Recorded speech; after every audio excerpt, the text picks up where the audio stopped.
Lorsque la motivation ne fonctionne pas, organisez une compétition. Cela stimule les gens car ils ne veulent pas être les seconds.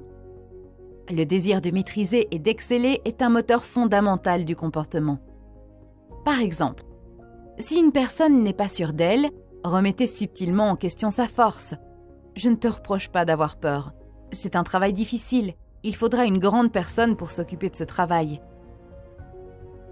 Partie 4. La dernière partie de ce livre porte sur le changement des personnes sans les offenser ni susciter de ressentiment. Chapitre 1. Commencez par des éloges et une appréciation honnête. Il est toujours plus facile d'écouter des choses désagréables après avoir entendu des éloges sur nos bons points. Sans louange, cela semble complètement critique.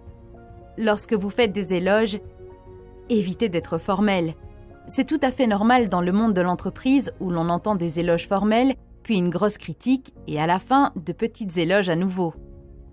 À la place de cela, essayez toujours de donner des éloges sincères et spécifiques sur des points précis plutôt que des généralités.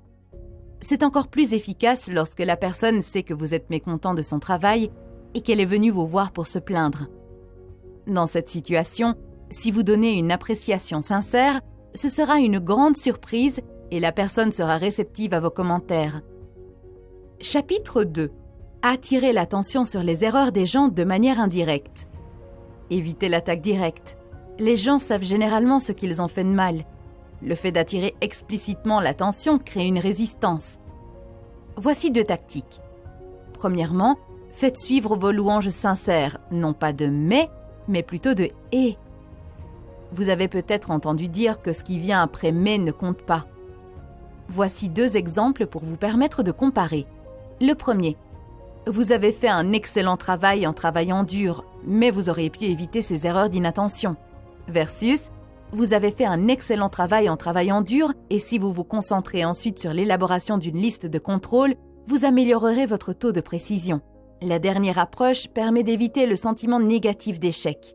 Deuxième tactique. Si une tâche n'est pas exécutée, faites-la vous-même, puis montrez le travail à la personne concernée. Par exemple, John Wanamaker a vu une cliente se faire ignorer au comptoir de vente pendant que les vendeurs discutaient dans un coin. Il a servi la femme lui-même, puis a remis l'achat au vendeur pour qu'il l'emballe. Chapitre 3. Parlez de vos propres erreurs avant de critiquer l'autre personne. Admettre vos propres erreurs montre que vous reconnaissez que la tâche est difficile et que les erreurs de la personne sont compréhensibles. Cela encourage implicitement la personne à se mettre à votre niveau.